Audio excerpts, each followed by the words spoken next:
시청자 여러분 안녕하십니까. 이슈 토크팡입니다. 탄핵 정국 속에 제주 현황과 함께 2024년 정리해 보도록 하겠습니다. 윤철수 헤드라인 제주 대표기자, 부남철 3다일보 편집국장 나와 주셨습니다. 안녕하십니까. 안녕하십니까. 탄핵 정국입니다. 예상치 못한 상황에 제주 현안에도 차질을 빚고 있습니다. 가장 발등에 불이 떨어진 게 행정체제 개편입니다.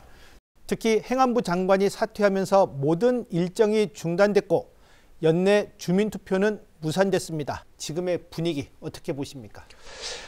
저는 굉장히 어려울 것으로 봅니다. 왜냐하면 그게 두 가지로 설명할 수가 있는데, 탄핵 정국이 아니더라도 정부와 국회를 설득하는 문제가 굉장히 어려웠고, 그리고 설상가상 탄핵 정국에 돌입하니까 이것저것 다 지금 절차가 다 수년되면서 굉장히 어려운 상황에 와 있지 않나 생각을 합니다. 먼저 정부와 국회의 설득 문제인데, 사실 오영훈 지사가 더불어민주당 소속이고 이런 점을 감안해 볼 때 정부 설득은 어려워도 국회 설득은 쉽지 않겠나 이렇게 생각을 했었는데, 막상 부딪혀 보니까 정부 설득도 어렵고 국회 설득도 어려웠다. 이렇게 해서 굉장히 난관에 부딪힌 게 아닌가 생각을 합니다. 정부 설득의 경우 제주도가 7월에 그 주민투표 건의를 했는데 지금 4개월이 지난 지금까지도 계속 검토 중인 상황이 계속 하거든요. 이거는 제주도로서는 실무 협의가 계속적으로 진행 중이다 이렇게 설명하고 있지만, 제가 보기에는 사실 정부에서 해줄 의지가 굉장히 약하기 때문에 차일피일 시간을 끄는 게 아닌가 이렇게 생각을 합니다. 또 국회 설득의 경우 위성곤 더불어민주당 의원이 세계 기초자치단체 설치 법률안을 이렇게 발의를 했는데, 같은 당인 김한규 의원이 다시 두 개의 기초자치단체 안을 이렇게 발의하면서 엇갈리는 상황이고요. 그러다 보니까 국회에서도 사실 세계 기초자치단체 설치안에 대한 회의적 분위기도 적지 않은 것으로 이렇게 알려지면서 국회 설득도 쉽지 않겠다 이렇게 생각을 합니다. 여기에 결정적으로 계엄령 선포 사태가 이렇게 발생하면서 여러 가지 상황이 더욱 복잡하게 꼬였다 이렇게 말할 수가 있는데, 가장 큰 눈에 보이는 사안만 하더라도 행안부가 당초에는 연말에 대구 경북 통합을 전제로 한 행정체제 개편 가이드라인을 이렇게 발표할 예정인데, 이것도 아마 제가 보기에는 굉장히 수년되지 않을까 생각이 들고요. 그다음에 두 번째는 제주도가 원래는 12월 초에 행안부에 기초자치단체 주민투표 관련해서 뭔가 실무적 보고를 하고 마지막 협의를 할 예정이었는데, 계엄 사태가 터지면서 이것도 연기됐지 않습니까? 그래서 더욱 어렵게 됐다. 또 결정적인 건 뭐냐면, 행안부 장관이 지금 공석인 상태다. 이게 굉장히 어려운 상황에 직면해 있습니다. 행안부 장관이 공석이 됐기 때문에 주민투표 실시를 요구할 주체가 사라졌거든요. 지금 제주특별법 10조 2항에 보면 행안부 장관이 행정체제 개편에 대해서 도민들의 의견을 물을 필요성이 있을 때 주민투표 실시를 제주도지사에게 요구할 수 있다. 이렇게 규정이 되어 있는데, 행안부 장관이 지금 없는 상황이 됐기 때문에 지금 언제까지 일단 이 상황에 대한 행정체제 개편안에 대한 검토가 늦어질지는 진짜 아무도 장담할 수 없는 이런 상황에 이르렀다 이렇게 정리할 수 있겠습니다. 네, 제주도가 원래 여러 가지 논란에도 불구하고 내년 상반기 주민투표는 가능할 것이다라고 공언을 했었는데, 탄핵이라는 거대한 암초를 만나면서 사실상 저는 좌초됐다고 봅니다. 아까 지금 현재 상황에서도 국회에서의 법률안 개정 문제, 그 다음에 행안부의 주민투표 실시 문제가 또 있지만, 지금 이 상황 만약에 그걸 가능한다고 하더라도 내년 지금 탄핵 정국을 봤을 때 내년 만약에 대선이 치러진다라고 했을 때 대선 일정을 본다면 지금 주민투표법에 공직선거 60일 전부터 선거일까지 주민투표를 할 수 없다라고 규정을 하고 있기 때문에 거의 내년 상반기, 아무리 빨리 가더라도 제가 봤을 때 내년 상반기는 불가능하지 않느냐. 이렇게 됐을 때 제주도가 그동안 이제 좀 표현이 그렇습니다만은 내년 상반기는 가능하다라고 끌어왔는데 이제 이게 뒤로 밀리면서 이 행정체제 개편의 모든 일정이 전부 다 이제 뒤로 밀리게 돼 있어서 과연 이 오영훈 지사가 공언했던 2026년 선거를 도입이 과연 가능하겠느냐라는 거는 진짜 거대한 암초를 만났다라고 생각이 됩니다. 일단 뭐 가능성을 이렇게 좀 한번 타진해 본다면 탄핵 결정이 1월에 나와서 그러니까 60일 이내에 대선, 즉 3월에 그 조기 대선을 하는 안, 이때는 저기 4월 또는 5월에 4월 또는 5월에 그 주민투표를 실시하는 이 방법이 있긴 합니다만 이거는 전제는 1월 중에 헌재의 그 탄핵 결정이 나와야 된다. 그래서 아마 60일 이내에 대선을 치르게 되면 그 조기 대선이 아마 3월로 되지 않겠나 이렇게 좀 생각이 드는 거고요. 근데 지금 정가의 대체적인 관측이 전에 박근혜 대통령 할 때는 3월에 이렇게 이루어졌지만 지금은 3월보다도 더 늦어질 수도 있고 좀 빨라야 3월쯤 아닌가 이렇게 좀 얘기가 나오고 있거든요. 그러면 3월에 만약에 탄핵 심판이 나온다면 조기 대선은 5월에 실시되는 거고 또 4월에 실시된다면 6월에 그 대선이 실시되는 거 아닙니까? 아까 분한철 국장이 얘기했듯이 대선이 실시되기 전 60일 전에는 주민투표를 할 수가 없거든요. 이거는 주민투표법에 이렇게 정해진 사안이기 때문에 그렇다면 대선이 뭐 5월, 6월에 실시된다면 사실 주민투표는 사실 뭐 상반기 주민투표는 그냥 무산되는 겁니다. 윤석열 대통령이 참 그동안 탄핵 받기 전에 제주 패싱 얘기를 많이 했었는데 마지막까지 제주 패싱을 하고 있고 지금 윤 대통령이 헌재에서 보낸 그 탄핵 그 관련 서류를 접수를 안 하고 계속 끌고 가고 있기 때문에 탄핵이 2월에 과연 되겠느냐. 지금 그 스케줄상 봤을 때는 힘들다라고 봤을 때 내년 상반기는 행정체계 개편 주민투표는 진짜 힘들다 이렇게 생각이 됩니다. 만약 내년 상반기에 이제 주민투표를 진행하지 못한다면 오영훈 지사의 계획대로 2026년 7월 민선 9기 출범에 맞춘다는 게 현실적으로 쉽지 않아 보입니다. 이 때문에 일각에서는 소위 플랜 B에 대한 준비를 해야 되는 게 아니냐 이런 의견도 있습니다만 어떻게 보십니까?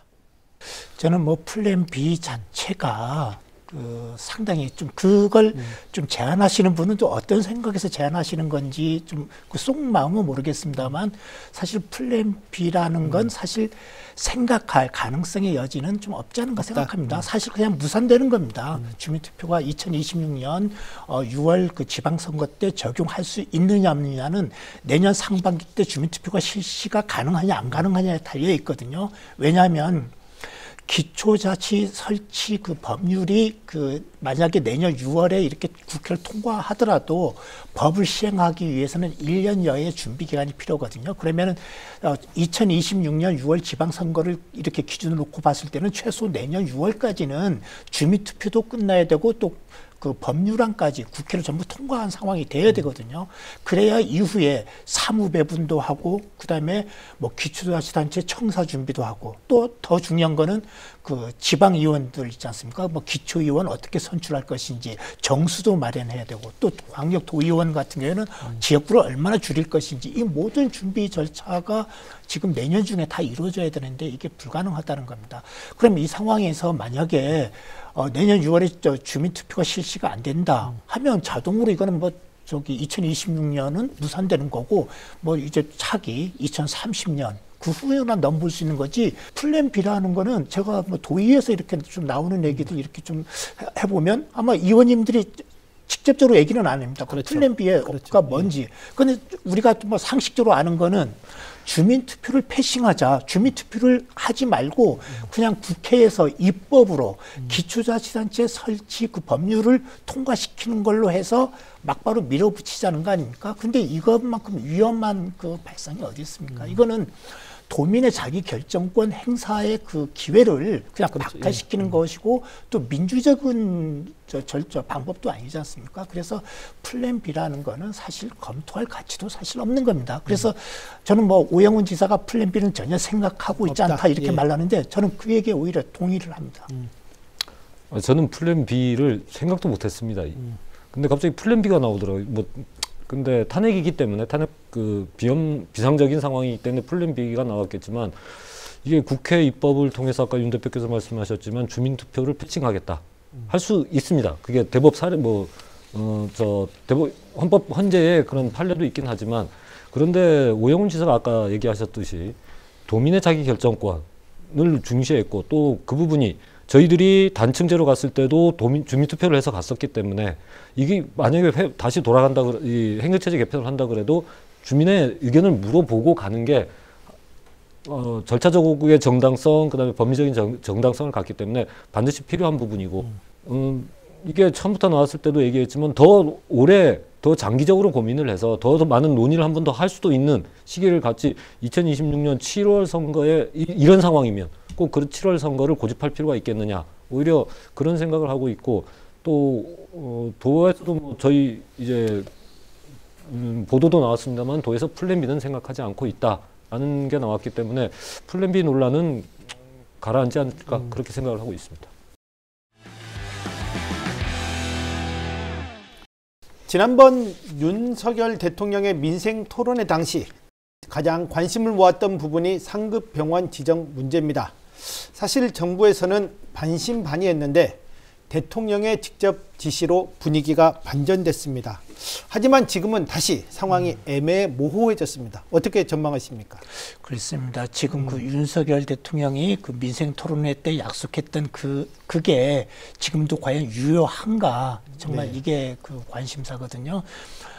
지금 정부에서는 그 진료 권역 설정을 포함한 그 연구 용역을 지금 진행 중이고 네. 이게 아마 거의 마무리된 걸로 알고 있습니다. 그래서 빠르면 1월 초순에 이걸 공개할 예정이다 하는데 이 내용이 아마 결정적 분수령이 될 겁니다. 네. 왜냐하면 그 용역을 통해서 그 진료 권역을 이렇게 설정함에 있어서 지금 현재 그 제주도가 계속 이렇게 번번이 그 상급 종합병원 지정에 실패했던 이유가 권역 설정에 있어서 서울과 이렇게 묶어져 있기 그렇죠. 때문에 예.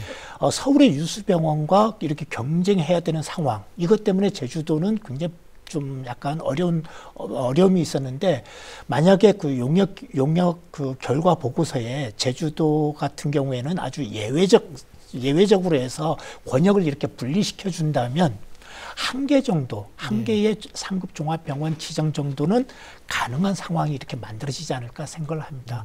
그래서 지금 뭐 탄핵 정국 때문에 만약에 윤석열 대통령의 그 계엄 사태가 없었다라면 아마 그 윤 대통령의 임기 중에 그렇죠. 하겠다 했으니까 예. 어찌어찌 이렇게 좀 기대해 볼 상황이었는데 지금은 상당히 어렵게 된 건 사실이고요. 이젠 한 가닥 좀 한번 희망을 걸어본 거는 용역 결과에서 과연 제주도가 이렇게 좀 권역을 독자적 권역으로 이렇게 설정을 해줄지 여부 이게 아마 관심을 모으는 부분 아닌가 생각을 합니다. 저는 좀 긍정적으로 생각을 하고 싶습니다. 그리고 긍정적으로 생각을 하는 게 이건 정치적인 문제가 아니고 제주에서 끊임없이 제기가 됐었던 부분이고 그 기준에 잘못됐다라는 점을 대통령이 인식을 해서 얘기를 한 거지 그 제주의 주장이 무리한 부분이 아니고 그 다음에 그 대통령 민생토론회가 끝나고 나서 보건복지부에서 그 홈페이지에 영상을 올렸는데 제주의 환자들이 고생하는 그 영상 자체를 올렸다라는 것 복지부 차원에서도 이 부분에 대해서는 합리적인 판단, 변경 이제 지정을 해줘야 되는 합리적인 판단을 하고 있기 때문에 용역 결과에서도 이런 부분이 반영되지 않을까. 그리고 중간에 보도가 나왔었지만 복지부에서 이런 기준에 대해서 제주는 예외를 이제 고려하겠다라는 부분도 있었기 때문에 용역이 지금 어떻게 발주돼 있는지는 모르겠지만 이런 부분들을 고려한다면 상급병원 지정은 또 국회의원들이나 여야가 이 부분에 대해서는 제주도 뭐 정치권의 뭐 국회의원들도 다 동의하는 부분이기 때문에 이 부분은 큰 문제가 없이 또 이게 장기적인 플랜이기 때문에 저는 큰 문제는 없을 거라고 생각을 합니다. 네, 뭐 예산도 또 걱정입니다. 뭐 초유의 증액 없는 감액 예산 처리로 제주 현안의 차질이 불가피해지고 있습니다. 국회 상임위원회에서 어렵게 추가 확보한 예산이 무산되고 있는 겁니다. 각종 인프라 예산은 물론 지역 화폐 역시 마찬가지입니다. 정부 추경이 이루어질 때까지 이제 기다려야만 하는 건지 사실 그 시기가 지금 보장되어 있지도 않은 상황이어서 걱정입니다. 어떻게 보십니까? 일단 뭐 내년 대선 이 실시되기 전에는 뭐 추경 예산 편성도 좀 어렵지 않을까 않지 않나 좀 생각을 합니다. 물론 권한대행 체제에서도 뭐 추경 예산 편성은 뭐 가능은 합니다만 그래도 지금 그 정치적 상황을 이렇게 놓고 볼 때 아마 그 차기 정부에서 이렇게 추경도 편성하고 좀 이렇게 좀 조정을 해 나가지 않을까 좀 생각을 합니다. 지금 뭐 제주도뿐만 아니라 전국 지자체가 다 뭐 공이 다 똑같은 상황인데 제주도로서는 좀 상당히 그래도 국비 확보에 있어서 내년에는 뭔가 좀 약간 희망적인 분위기가 상당히 좋았거든요.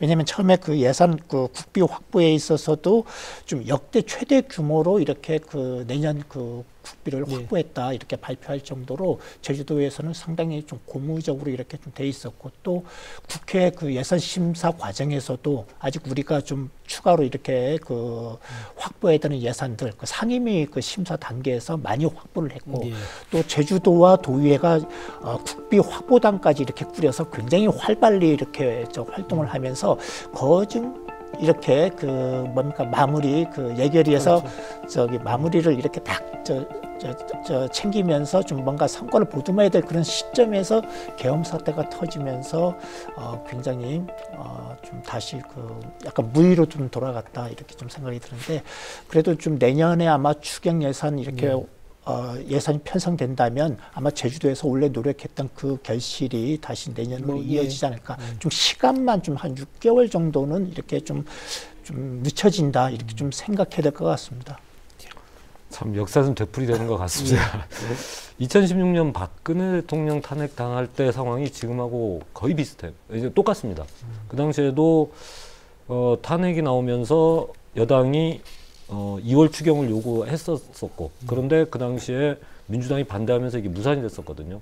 근데 원래 또 이번에도 그렇게 이제 그러면서 그 당시에 이제 추경이 문재인 정부 출범하고 2017년 6월에야 이제 11조 규모의 이제 추경이 패스가 됐는데 이번에도 같은 상황이 발생하지 않을까라는 생각을 합니다. 아무리 민생이 중요하다고 얘기를 하지만 이 정치권의 합의가 쉽게 이루어지지 않을 거라고 보이기 때문에 걱정은 됩니다만은 하나 이제 희망을 거는 건 여야정 합의체가 출범을 했기 때문에 거기에서 이 부분에 대해서 특히 요새 이제 트럼프 대통령이 2기가 출범을 하고 미국에 대한 우리나라의 이제 대응이 심각하게 이제 중요한 상황에서 추경을 여야정 합의체에서 빨리 합의를 이뤄내면 오히려 제주에는 그 어차피 증액분이 있는 거기 때문에 제주도에서는 조금 이제 도움이 되지 않을까 하는데 아까 윤 대표께서 말씀하신 좀 시기가 저의 개인적으로는 그 시기가 앞당겨져서 좀 제주 민생 경제가 어려운데 조금 더 많은 예산이 투입될 수 있었으면 하는 바람입니다. 뭐 다행인 건 뭐 제주도가 내년 예산에서 국비를 그 2조 659억 원, 뭐 전년 대비 12.5% 증가한 이 규모로 해서 이미 확보를 해뒀기 때문에 좀 그나마 좀 다행이다라고 좀 생각을 합니다. 지금 그 추가적으로 좀 확보해야 될 예산이 11개 사업에 368억 원 규모라고 하거든요. 여기에 보면 뭐 서부 판포의 공공하수 처리 시설 사업도 있고요.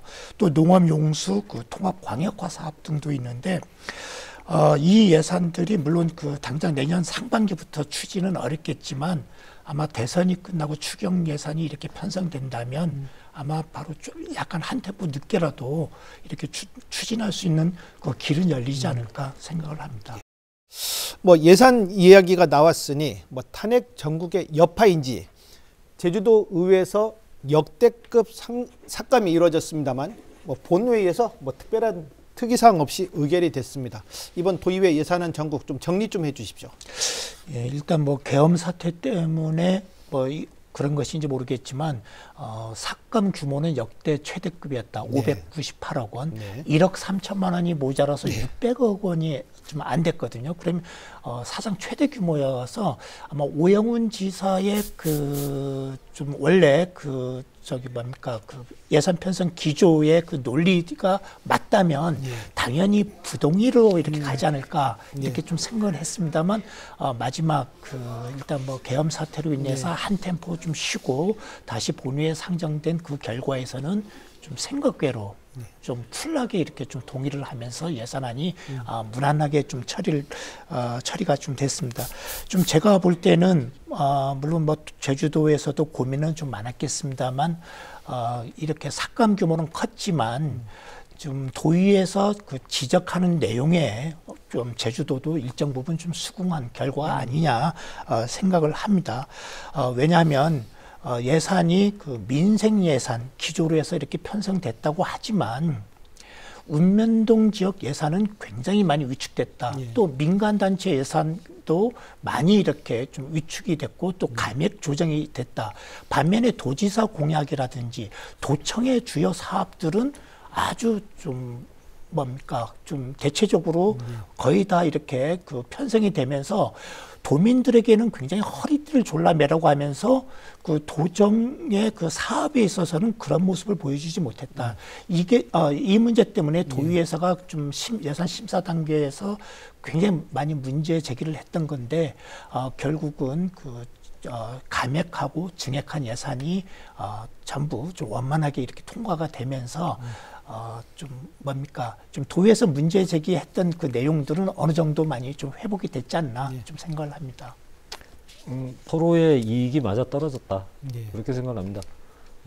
증액 부분을 보면 뭐 여러 가지 얘기가 있지만 결국에 가장 큰 부분은 읍면동 사업비가 많이 늘어났는데 그 부분은 결국에는 도의원들의 지역구 챙기기, 좀 챙기기란 말이 그렇지만 지역구 챙기기의 몫에 대해서 동의를 했고 한 반면에 또 아까 윤 대표께도 말씀하셨지만 도의회에서 심사 과정에서는 많은 지적을 한 뭐 기초자치단체에 대한 용역, 그다음에 뭐 범도민 걷기 차 없는 거리 범도민 걷기 행사, 오름 축제, 들불 축제 관련 예산 이 부분에서 지적은 많이 했지만 그 부분에 대해서 이제 뭐 약간 감액을 하거나 그냥 원안으로 넘겨주는 과정에서 이제 서로가 적정 수준에서 이제 멈춘 게 아니냐. 그러니까 어떻게 보면 지사가 얘기했다고 이제 나오는 말이 민생 사업과 관련해서는 유연한 태도를 취해라. 민생 경제 회복 차원에서 올라간 부분에 대해 예산 증액 부분에 대해서는 동의를 해라라는 지시가 내려갔던 것 같아요. 그래서 그 부분에서 도와 의회가 큰 마찰 없이 이 증액을 따질 과정에 예결위 심의 과정에서는 되게 치열했다고 합니다. 내용은 치열했고 부동의까지도 나왔었는데 그 최종 이제 600억에서 아까 말씀하신 600억을 건드리지 않은 598억 정도에서 멈추면서 서로가 그 타 구군 가지 말자라는 그 의견이 합의를 봐서 지금 본회의는 원만하게 통과된 것으로 그렇게 생각이 됩니다. 뭐 전체적으로 뭐 원만하게 합의를 봤다는 점에 있어서는 뭐 긍정적으로 평가는 합니다만 좀 이번에도 도의회 그 개수조정에서는 좀 약간 구태도 없잖아 나타났다. 좀 이 문제는 좀 상당히 좀 아쉽게 다가옵니다. 그 삭감된 항목을 보면 전체적으로 370개 항목이거든요. 근데 증액한 항목은 1547개 항목, 즉 5배. 그 감액한 그 규모보다도 그 감액한 건수보다도 증액한 그 건수가 5배가 많았다. 이건 뭐냐면 큰 덩어리 예산들을 좀 아주 그 크게 이렇게 감액한 다음에 이걸 잘게 이렇게 분배해서 1,500개로 이렇게 나눠서 이렇게 편성했다라는 거거든요. 이 얘기는 좀 감액 사유가 과연 타당했는가 이것에 대해서 한번 질문을 좀 던져볼 필요는 있어요. 그래서 도의회가 정말 그 감액한 370건의 사업들이 정말 문제가 있다고 판단해서 감액한 것인지 아니면 증액 재원을 확보하기 위해서 억지식으로 이렇게 감액을 한 것인지 좀 이것에 대해서 좀 한번 의문을 좀 가져볼 필요도 있고요. 그래서 점검해 본다면 아마 좀 약간 억지식 감액도 적지 않았다 이렇게 좀 생각을 합니다.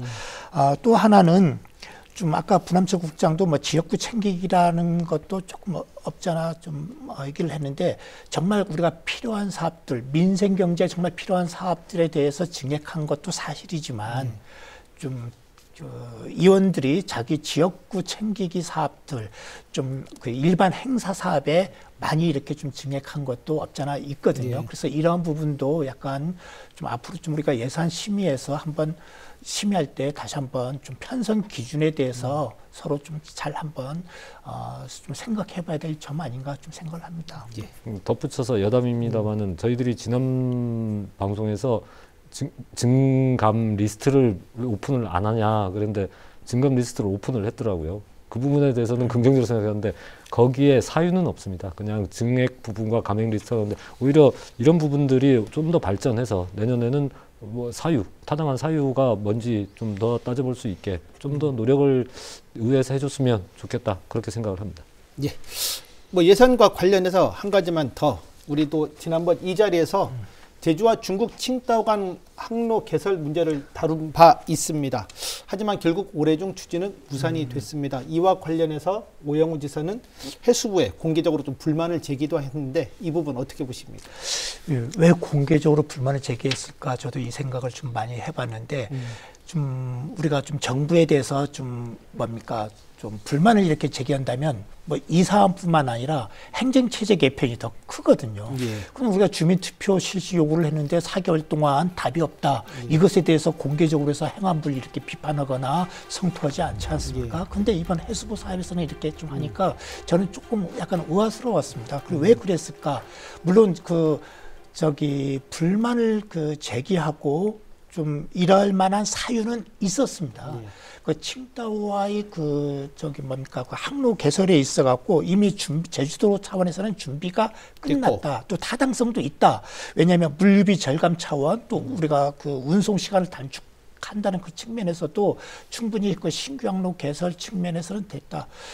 또 하나는 우리가 좀 제주도서 준비 상황도 한 두 가지가 있었는데 하나는 그 예산안을 과연 내년 예산안을 안정적으로 확보했느냐 이것도 좀 확보가 끝났고요. 그다음에 칭다오와의 그 협정 그 동의안도 도의회에서 전부 처리가 된 상황이기 때문에 제주도로서는 전부 스탠바이가 됐는데 지금 그 해수부에서 이렇게 좀 항로 개설에 대한 허가만 해주면 다 끝날 일이었는데 그래서 이거에 대한 결정을 안 해주고 굉장히 이렇게 지연되거든요. 이것 때문에 아마 오영훈 지사가 상당히 좀 마음이 좀 불편했지 않는가 이렇게 좀 생각이 들고요. 좀 더 하나 저는 그럼에도 불구하고 왜 꼭 이렇게 공개적으로 이렇게 성토를 했어야 되는가 이거 하는데 결정적인 이유는 저는 여기에 있다고 봅니다. 해수부 장관이 제주 출신인데 이거 좀 적극적으로 좀 해줘야 되는데 오히려 이것에 대해서 굉장히 좀 차일피일 이렇게 좀 한다. 이것에 오히려 어쩌면 해수부 장관이 제주 출신이었기 때문에 제주도지사 입장에서는 좀 마음이 더 불편했을 수도 있겠다. 이렇게 좀 생각을 합니다. 제주 출신에서 더 신중한 거 아닌가 싶기도 합니다. 맞습니다. 그럴 수도 있지 않겠습니까? 이 과정을 보면 지난번에도 이 얘기가 나왔었는데 제주도가 도청에서 본인들 나름대로 검토를 하고 사업을 추진하겠다고 다 작업을 해놓은 상태에서 꺼내놓은 사업이기 때문에 뭐 어느 누구도 이게 왜 올라왔느냐 그래서 도의회에서도 질타를 많이 받았는데 그 부분에 대해서 이제 보면 원래 동의안을 제출을 했다가 동의안을 철회를 합니다. 그게 문제가 뭐냐 그러면 그 취향 시기의 문제가 이제 해수부에 허가 문제가 안 나오면서 그 취향 시기가 안 맞으니까 동의안을 철회하고 또 동의안을 제출해서 내년으로 내년으로 한다고 바꿔놨는데 수정해서 동의안을 제출했는데 왜 20일을 자기들이 찍어놨냐 이거예요. 그 이유에 대한 설명은 없습니다. 단지 근데 이걸 나쁘게 얘기하면 도청이 그냥 우리가 하면 다 된다. 아까 거기에서 해수부도 제주도 출신이니까 우리가 얘기하면 다 해줄 것이다. 근데 해수부는 제주도의 해수부가 아니지 않습니까? 오히려 다른 항로들이 많은데 특히 지금같이 중국 이제 항로들이 이제 많이 늘어난 상황에서 그 기존 항로에 미칠 영향을 확인해봐야 된다. 그럼 뭐 다른 항로들 특히 이게 평택항이나 다른 물류항의 거를 우리가 가져오는 건데 거기에서 과연 가만히 있겠느냐? 그 반발을 해수부가 떠안을 수는 없거든요. 그 부분에 대해서 제주도에서는 너무 무리하게 우리의 입장에서 이 정책을 추진해 간 게 아니냐라는 부분에서는 그래서 지사께서 그렇게 제가 봤을 때는 최근 들어서 가장 심하게 불만을 표시한 걸로 보여서 좀 당혹스럽긴 했습니다만은 제주도 입장에서는 그렇게 얘기할 수 있지만 그 과정에서 우리만의 정책이 아니기 때문에 그거를 오히려 더 사전에 철저하게 준비를 했었어야 되지 않느냐. 이 부분은 제주도청의 특히 이 해양남 이쪽 관련 공무원들이 조금 더 준비를 철저히 했어야 된다라고 오히려 저는 그렇게 얘기를 하고 싶습니다. 뭐 이 사안과 관련해서 지금 도의회에서도 여러 가지 이렇게 문제를 제기했지만 저는 뭐 일단 뭐 오영훈 지사 입장에서는 뭐 제주도의 이익을 위해서 하루빨리 이 신규항로가 개설돼야 된다 이렇게 말씀하시는데 저도 뭐 충분히 그 부분은 공감을 합니다. 다만 이회에서 제기하는 것처럼 경제적 타당성에 대해서는 정말 그 10번이고 다시 한번 좀 점검은 해볼 필요가 있다 이렇게 생각합니다. 배를 띄우기는 어렵지만 한번 띄운 배를 또 중단시키는 것도 그렇거든요. 좀 약간 손실을 많이 본다 해서 뭐 중단시키기도 그렇고요. 그래서 처음 띄우기 전에 경제적 타당성에 대해서 많이 이렇게 검토를 해야 되는데 일단 화물선이라는 게 안정적으로 물동량을 확보할 수 있느냐 이게 사실 관건이거든요. 그러니까 물동량이 예를 들어서 10컨테너가 있어야 되는데 한 2컨테너밖에 없다. 그럼 8컨테너에 대한 그 손실이 발생할 수밖에 없거든요. 네. 그래서 계속 그 손실 보전금이라는 게 이렇게 발생할 수밖에 없는데 이게 앞으로 우리가 뭐 버스 준공영제 하면서 이렇게 부담하듯이 여기에도 계속 그렇게 할 수밖에 없거든요. 그래서 이 부분에 대해서 충분히 안정적으로 계획을 짜고 이렇게 좀 하는 것도 괜찮겠다. 그래서 저는 뭐 도의회에서 일부 이 부분에서 집중적으로 계속적으로 제기하는 문제 이거는 한번 도에서도 겸허하게 다시 한번 이렇게 좀 살펴볼 필요가 있겠다 생각을 합니다. 네. 2024년이 저물고 있습니다. 참 다사다난했던 한 해가 아니었나 싶습니다. 올 한 해 좀 정리해 보도록 하겠습니다. 오영훈 제주도장 올 한 해 어떻다고 좀 평가할 수 있겠습니까? 네, 아마 도민 사회에서는 뭐 확신에 찬 그런 긍정 평가보다는 아직까지는 좀 반신반의하는 이런 평가가 많지 않겠나 좀 생각을 합니다. 그 이유는 여전히 그 도민들이 보기에는 정책 체감도가 낮다.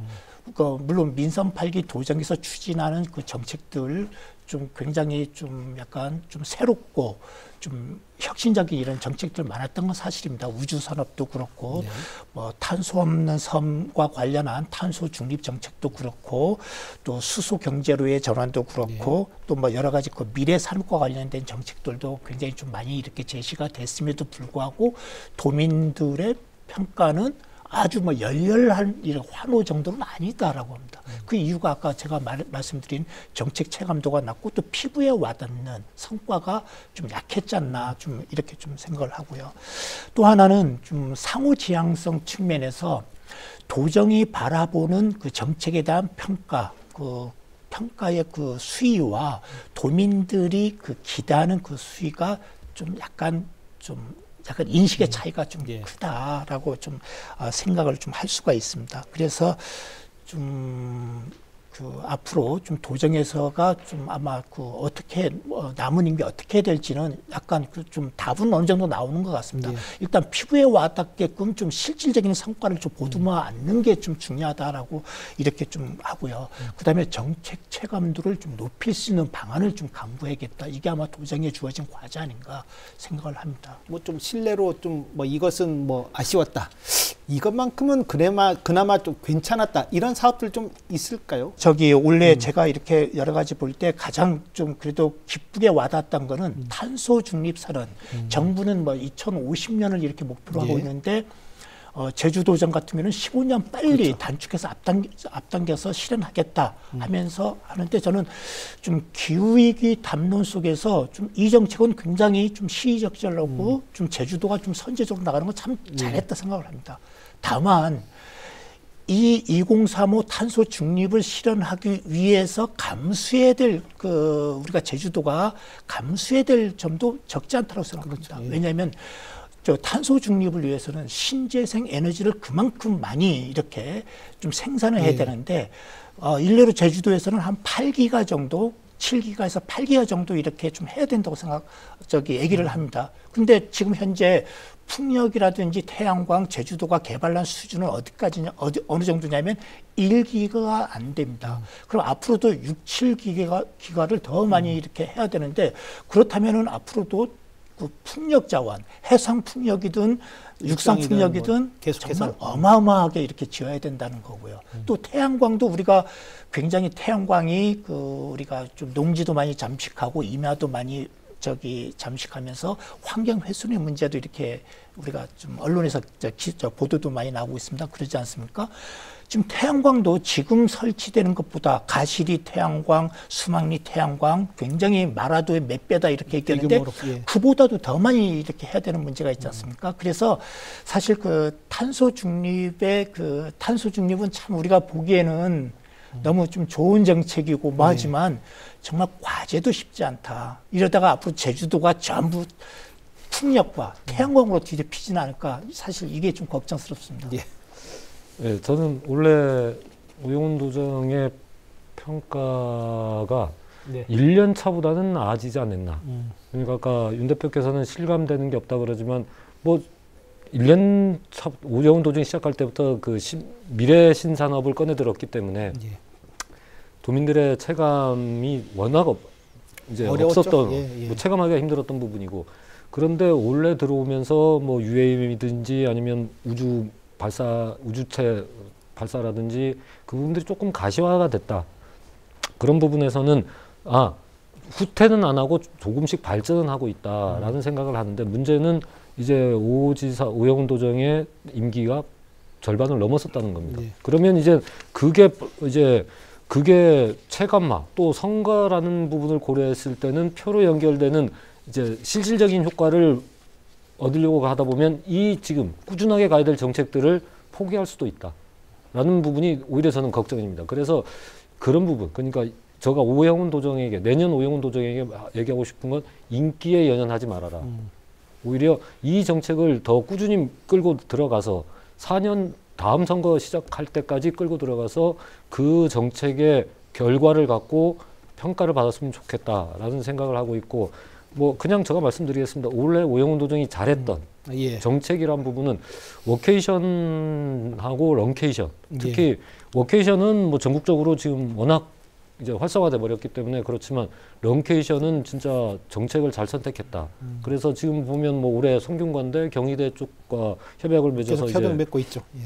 왔다 갔는데 그게 되게 반응이 좋았다라는 부분이 있고, 뭐 도에서 얘기하는 건 해외 소재 대학과도 교류를 이제 협의하고 있다고 하는데, 진짜 이게 활성화된다면 그렇지 않아도 그 젊은 세대들이 제주를 떠나고 있다고 하는데 오히려 이 정책을 통해서 유입이 되고 그 친구들이 제주에 와서 제주의 매력을 보고 제주에서의 그 터전을 잡는다면 오히려 더 좋은 기회가 되지 않을까 생각을 해서, 저는 런케이션 정책이 원래 가장 저는 빛을 발했다 그렇게 생각을 합니다.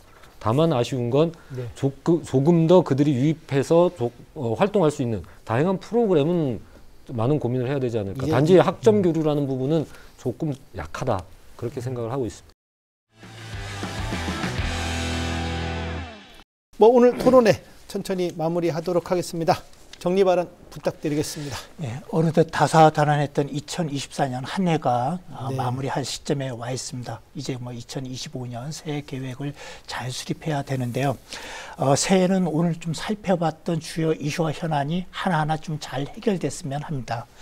그리고 현재 제주도정에서 각 부서별로 성과 공유 이렇게 하면서 평가의 시간을 이렇게 갖고 있는데, 아마 릴레이 토론식으로 이렇게 갖고 있다고 합니다. 근데 제가 이렇게 각 도청 부서나 유관기관에서 내놓은 이런 자료들 보면 지나치게 좀 성과 공유 중심으로 이렇게 짜여져 있다. 그래서 좀 아쉬움이 좀 있는데, 내년 새해 계획을 좀 올곧게 잘 수립하려면 좀 제대로 된 평가와 좀 진단이 좀 전제돼야 되지 않을까 좀 생각을 합니다. 그래서 좀 너무 좀 듣기 좋은 소리에만 귀를 쫑긋 좀 세우지 마시고 좀 도정에 대한 좀 쓴소리, 비판의 소리에도 좀 더 귀를 기울여서 좀 겸허히 좀 평가하고 좀 성찰하는 좀 그런 시간을 통해서 좀 내년 새해 구상 잘 좀 했으면 하는 바람을 가져봅니다. 네, 고맙습니다. 예, 교수신문이 올해 사자성어를 제멋대로 권력을 부리며 함부로 날뛴다라는 도량 과로를 선정을 했습니다. 근데 이게 뭐 탄핵의 여파일 수도 있지만 탄핵을 떠나서라도 이 사자성어는 우리가 한번 고민을 해봐야 되지 않느냐. 그러니까 뭐 우영훈 지사도 그렇지만 모든 정치가, 그리고 정치를 떠나서 개인적으로도 우리가 이런 행태를 한 건 아닌지 돌아볼 필요가 있고, 이제 과거는 흘러가기 때문에 이제 송구 영신의 시간이 다가왔기 때문에 아까 윤 대표께도 말씀하셨지만 원래 잘못된 것은 털어내고 내년에는 이제 대한민국의 민주주의 회복과 또 경제가 활성화되는 희망의 한 해가 되기를 기대해 봅니다. 네. 오늘 오랜 시간 감사하고 지난 1년간 수고하셨습니다. 네, 수고했습니다. 2024년 한 해가 저물고 있습니다. 올 한 해 다양한 현안과 각종 사건 사고들, 또 감동적인 순간도 있었던 한 해였습니다. 각자의 입장과 시각은 다를 수 있지만 이런 차이가 모여 더 나은 해결책을 모색하는 원동력이 되길 바랍니다.